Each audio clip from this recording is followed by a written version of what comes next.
good morning, good evening, good afternoon. Yo, I did that in a different type of order today. Anyway, it's all covered. Appreciate you for joining me from whatever country you might be joining from. Yo, I checked out a little bit of the, what you call them things? Analytics. And I find that there's people watching from other countries. Like, you gotta speak English or I don't really understand what kind of viewing experience that is if you're not an English speaking person. But I think it's really cool just to see people checking this shit out from other countries, man. The reach is going beyond what I even imagine. YouTube opens up a lot of opportunities, a lot of doors you might not even thought of before. So welcome and thank you for checking out this channel, man. That's super cool. I'm probably not in the best mood today. For everybody that was on the Instagram, a lot of people know I've been answering messages for the last 2 days just about thank you and I appreciate all of y'all for your concern. I had an accident that was pretty nasty. So honestly, at this moment, I'm really just grateful to be alive. I'm grateful to be here. I'm grateful to still be able to sit here and do what I really want to do. I'm having all kind of second thoughts about driving in general, but especially commercially. Although this didn't happen in a commercial vehicle, I haven't brought to light all of the different things that have happened in a commercial vehicle. Now, y'all saw the vlog for anybody that's checking out the channel. I had a vlog for just one of those terrible, very good, bad days. You can call me Alexander. I can't get that title together, but y'all know. If you got kids, you definitely know what I'm talking about. Um, yeah, man, it's been a string of very challenging things that happen, and specifically on the road. So between my job, between my personal vehicle, it's like two things that, if you just pay attention to the signs, it's like, nah, this is not meant for you. I've had some unbelievable close calls and also accidents and incidents where, like, I can't believe I still have the nerves I do for all of the things that I've been through. I mean, just a couple of weeks ago, the early days of snowfall and everything like that, I was coming back empty in the work truck, and the truck lost control on the ice and it swerved over to the other side of the road. Then it swerved back. I'm on the brake. It's not stopping at all. Swerved back and, dropped into a ditch. So it jackknifed a little bit and kind of elbowed the back fender into the trailer. And I'm just leaning over in this ditch like, wow. So I got out, and nobody helped. That's the crazy part. Nobody got out of the car. In this situation, nobody got out of their cars to see if I was okay or any of that. They just kept passing me. Like, it's early in the morning, maybe like 7. Nobody showed any kind of concern, but I took my time and just like surveying, looking at what's going on around there. I actually backed myself up out of the ditch and just kept going about my business. It could have been a lot worse if it was actually vehicles on the other side of the road, if I ran into somebody that was in front of me, if somebody lost control behind me. There's a lot of X factors to things that could have gone wrong. And that's just one incident. And that's why, like, it's just been a handful of things over the last year where I'm like, look, I'm grateful for my life. I keep saying that. Some of the things that I've survived, I wasn't even wearing a seatbelt in that incident. But then the one that just happened in my car, the seatbelt actually saved me. I'm notorious for not wearing my seatbelt. I was actually wearing it that day, and if it wasn't for that, I put my money on it. I'd probably be through the windshield. So, if not that, with some severe injuries, because the impact of that accident was enough to. It was like a wake up call, you know. I wasn't distracted. I wasn't texting. I wasn't on the phone. Mentally, I was distracted. It's been a lot of crazy stuff. I actually quit my job a couple of hours before that, and all I can say is my mind just probably wasn't as focused as it should have been. I just took my eyes off of the road for a split second, and when I looked up, man, it was way too late to do something about it, man. So it's a crazy accident. Not only am I grateful for my safety and my health and everything else, but everybody else that was involved, we were all able to walk away. So I appreciate all of y'all concern. I appreciate everybody that was just checking in on me. I appreciate all of the prayers and the praise and everything else that came my way for just people recognizing the goodness, the covering, and being able to speak on the situation and not being in some worse set of circumstances. So, um, again, I just want to say I appreciate y'all. Shout out to D Marks, tied to the game. He made some remarks on the show, and I let him know like it's no big deal. I appreciate you even shouting out the situation and saying your piece about it because I don't know, maybe in just me getting older, um, it took the reflection it took for me being able to just sit back and think about what I actually walked away from. It's just like wow, like that's why I said like I must be a cat. I must be a cat, man. I must have a couple of lives, and you're distracting. Please stop. I love all of this stuff being connected because I ain't even have to get up and mess with my phone. But what was I just saying? What was I just saying? That I got to turn the phone off because that just messed me up. I don't have time for that kind of stuff. Um, in closing, when it comes to that, I just again want to say I appreciate all of y'all. Life is crazy. There's a lot of wild stuff happening. I couldn't take my eyes off of the fires in LA. Man, that is want to talk about terrifying. Just watching your neighborhood, watching your area just go up in flames, and there's nothing you can do about it. Some people just had to evacuate. I've seen like some of the footage from people riding around the show was left. The mall survived and nothing else did. Like this, it's crazy, man. Probably not even the time for me to get into some of what I took away from what I was looking at, but just like pray for LA. Pray for LA. Pray for all of the people that lost their homes, lost businesses. It's another tragedy, man. It's just going to be something that it's probably going to take a while for them to recover from. And man, nature and the way things go. I saw a couple of videos of just like how strong the wind was blowing, and it's a crazy combination of like I don't know. Supposedly they have a suspect for who started the fire, but like for it to go from a small fire to burning up as much land as it did, like, and then that's not the only wildfire. We've seen a few of those in the last couple of years. I remember talking about one a couple of years ago, or maybe it was last. No, it couldn't have been last year. It was the year before because I was in the other room recording. Um, L.A. and California in general, that's been something they really had to deal with in the last couple of years. Um, I don't know how comfortable you can be as a resident of California knowing that like it's not even the fires. They go through earthquakes and all kind of crazy stuff out there, man. I feel like that's a great place to visit, but man, setting up residence there, especially now, like that is risky business, man. So,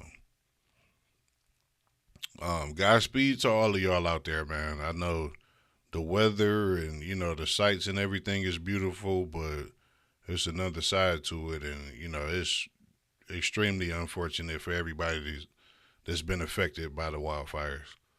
So my prayers out to all of y'all. Today, short and sweet, it is really bothering me some of the stories that I've been seeing in combination with the people I know, and it is all around custody of children, some of the battles that people have been having with their counterparts when it comes to how we deal with co-parenting. And the first example that like really struck a chord with me was, I don't know how many people are familiar with Trae the Truth down in Houston. He's a rapper and a very important person to the Houston community. They know him very well down there. He was actually rewarded custody of his daughter. I believe it's his daughter. And on the heels of the judgment, the mother decides to take the child and disappear. So we can call it what it is. She kidnapped the baby. She kidnapped the child and just took off because apparently she didn't like the ruling. This does not look well for you, and I don't really know what could be going through your mind to make that decision and say, look, if the judge or the court missed something where that child is in danger, that's something that you should have been presenting in court. I don't think people know just how hard it is for a man to be awarded custody of any child. A lot of times, the benefit of the doubt, the benefit of custody, and the sole responsibility is awarded to the mother. In most cases, uh, you have to be a pretty messed up individual in some kind of way for them to consider. Like most men, the best you can hope for is like joint or split custody, and that's like, it's almost a slap in the face, especially for the ones that want to be a part of the children's lives. You get like every other weekend, you get every other holiday and stuff like that. And so at the most you can hope for, especially if you got like a full-time job or career or something like that, you getting together with your kids just to get caught up on what's happening on a daily basis. I really don't like the way that the court handles a lot of this stuff. And that's why I wish a lot of us could figure out how to make this work outside of the court, because fairness goes out the window once you allow judges and lawyers and all of that stuff into your business. Like, we got to do a better and more thorough job of just working it out. If we actually come together and make it about the kids, then a lot of this stuff doesn't happen. So I can't imagine putting myself into the mindset of somebody that's been awarded custody of the children or child, and then the mother decides that, you know what, I don't like that, and I'm gonna just take off. Like, what are you thinking? Like, that's actually the worst thing you could have possibly done outside of unaliving the child. I don't have any kind of sympathy for a move like that because, again, like I said, it's very tough. Like, we know there's going to be some special cases people could point to a lot of times when you have like money or power and some kind of influence. People in the court system that can kind of, work things out in your favor, some intimidation tactics or whatever. But like, for the most part, the rulings go in favor of the mother. So for him to actually be awarded custody of the child, they probably did like a thorough job of, checking, crossing T's and dotting I's and making sure everything was in order. So you really just look like a crazy person to make a move like that. I haven't like heard any kind of updates to know if they've been found or what's happened with that, but just the fact that that happened in the first place was really outrageous to me. I couldn't wrap my mind around that. And then the other story that like really caught my attention was Gary Owen, as he was speaking about how tough it was for him in the aftermath of getting a divorce from his ex-wife, and how his relationship with the kids, now the kids are like not little babies now. I think they might be like late teens, early 20s. So different set of circumstances, but at the same time, like, he brought up a couple of points where, as the man, a lot of times in these situations, you go through this cycle of being idolized and then demonized and then eventually humanized. See, I'm not perfect. I read somewhere that somebody said when you go through the divorce, when kids are little, they idolize their dad. And then when divorce happens, they demonize them. And then as time goes by, they humanize them. Clearly, I'm in the demon stage right now. But it's just been so long that I got to sneak around to try to just lay eyes on them. So that was something I could relate to because I went through the same thing with my father as well as my stepfather. I had a lot of different feelings about my upbringing and what I thought should happen, of course, as a child in a difficult situation, trying to just navigate feeling like I'm not necessarily part of the family because of, bloodline and all that kind of stuff, and wondering why my father didn't want to be a part of my life. And as I got to know him and, the latter years, I found out like he never wanted to be a parent in the first place. So whatever you think about that, it allowed me, like I went through this whole cycle, never got an opportunity to idolize him or my stepfather. I wouldn't say I went through that part of it, but there was a time where there was a time where I called my stepfather dad. He actually was the person in my life, but that relationship just took a turn over the years. And, I guess, and in the later years, the more recent years, we've been able to just kind of come to some kind of understanding. A lot of it is just on me to say the past is the past. There's nothing we can do about it. But I thought it was interesting just for him to outline those different stages and phases that you go through, because I'm pretty sure a lot of people can relate to that. As you grow, then your parents become more human to you. You start to think about circumstances they were put in, some of the things they had to go through, how they were still trying to figure it out, how their childhood affected even the way that they view being a parent. There's a lot of things that like really complicate life for all of us because every situation is unique. But when I think about it, all of us are pretty much the same. It comes down to decision making. When you really want to be in a child's life, when you really want to affect them in a positive way, you'll figure it out. Even if you stumble around through the first couple of years, hopefully your children have grace for you at some point and understand that you were really just doing the best that you knew how to do. The unfortunate part for most men is you actually have to go through all of these cycles, and at the best you can hope for is that they understand in the end. So some men really don't get that opportunity, and that's because like society could care less about men in the first place. So yeah, I have a bleeding heart for this kind of stuff because of personal experiences, because of people that I know in real life, some men that I know that have been dealing with custody battles and all kind of issues like that. Is really not fair, but like the only choice you have is to suck it up and keep going and try to figure out how to make things work. There are men that actually want to be in the lives of children, but there are women out here that actually use children as pawns. You upset about the man not being with you, and now you use the children as like this bargaining chip, or just how much they love the children, and so you actually use the love against them, and you start playing games where the child is supposed to be spending time with them, and you'll pull something at the last minute.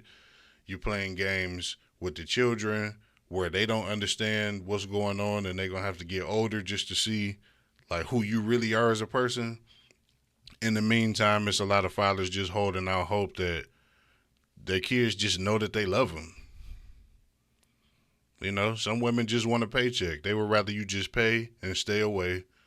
They like the look of being able to say that they are a single parent, which I don't believe in, especially Like, you didn't have that child on your own, so it's nothing single about it. Two people came together to have a child. So you're a single person, not a single parent, especially when you have the ability to call the father shows up, the father is involved as much as you allow them to be. They know that the children know that they can call the father. You're not single, you have help. So I think that's actually disrespectful to the women that really don't have help. The women that are actually doing it all on their own. They are not only solely responsible, but they have nowhere else to turn. Some of some of what I see, especially the social media, just provides a different kind of scope, and you'll see these women out here on the solo tip. It's all about a celebration of me and mine and what I do, and you don't really paint the entire picture that you have a man that is the other half of what came together to make the children, and that man is actually available, and you just disregard him. Or you have help from, you can drop the kids off at grandma's house and go and do whatever you want to do. But if it's not um if it's not the game of really victimhood, because you see a lot of that, people try to act like, oh, I got left alone and I have to do all of this on my own. That's really not the case. Or you're not showing people all of the like devious tactics that you pull in the background. It's just people have to use a little discernment about what's going on, because there's a lot of shows being put on. So, and then the other part of it is, as I brought up, victimhood was just, oh, it's all on me, and I don't have any help. I'm doing this all on my own, and you put yourself in that situation. But it's easy to point fingers at other people, and here we go with that again. It's rare that I ever hear women actually take accountability for the actions that they took to even find themselves in that situation. I promise you, it's not a man that's evil enough in this world that he did all of the wrong and should be blamed for everything that went wrong. It's ridiculous. But sadly, this is the world we live in, and it's actually encouraged. It's people that will cheer you on from the background. It's people that will enable your victimhood, that will enable the sideshow, and that's why it's allowed to continue. So, no, I don't have sympathy for some of these women out here, because they haven't done what it takes to actually earn that care. If you are truly honest with yourself, you should probably be apologizing to people for some of the shenanigans and charades that you pull. And I looked at Gary Owen, his ex, um, some of what I see from the social media and everything like that. Sometimes you can just read into a situation and you will see like I see that. I see the games going on. The games being played with the minds of the kids in the background. If you actually cared about the relationship that they had with the father, you would be trying to foster that. You wouldn't be getting in the way. You wouldn't be doing or saying things that would affect the relationship they have with the child. Or Gary Owen is saying that he's trying to sneak around just to spend time with his kids. Like, how ridiculous is that? I'm not coming in his defense to say what kind of parent he is. I'm just saying there's no way in the world that you should have to sneak to see your child. But man, I could get into so many different scenarios, man, and I know some men that have been like truly broken from the things that they've been through, and just trying like fight, just trying to fight for custody, just trying to fight for that extra time to spend with the children. It's the ones that actually care that really pay, and not just financially. Again, the world does not care about a man's emotions, but emotionally, it can really take a toll on you. And some women know that, and so they use it against you. It's it's really devious. It's really some of the saddest stuff that I've ever seen because it's so unnecessary. I, as a child, obviously expected adults to be a lot more mature than what I found them to be as I got older. There's just a lot of overgrown kids walking around in adult bodies out here. So there's a lot of healing that needs to happen. And no, I don't have all of the answers. A lot of times I don't have any answers. I'm really just a spectator. I see a lot of things are really injustices in this world and they just bother me. Some of it is personal experience that kind of like ignites that fire. Others like other parts of it is just um I guess the humanity on the inside of me that just would really like to see things be different than what they actually are. So um I send my prayers out to both of those men and all of the men that are struggling with this thing we call fatherhood. We really need all kind of support groups. We need a lot of things to help us get to healthy places. And I guess it's my hope that one day we'll actually have those groups that will actually be able to turn this ship around because if there's one thing I know, the fathers are a lot more important than they're given credit for, and the numbers actually back that. So, if you are one of those people that decides that, your wrath or your feelings are more important than the relationship that your kids have with their father, shame on you. I would love to bring shame back for a lot of the stuff that we are just accepting of society. I just can't get with. That makes you a bad person. If you decide that you want to kidnap the kids so that the father can't see them, if you play games in the background, mental games, you sick. You need help. And it's unfortunate that these are the realities of life. I know it's probably somebody in the background talking about, well, what about this and what about that? And you should get your channel so that you can get that off because I'm not entertaining it. Support to all of the men, especially the black ones, my brothers, the fathers out here in this struggle. Um, I pray that it gets better. I love you, and I'm out.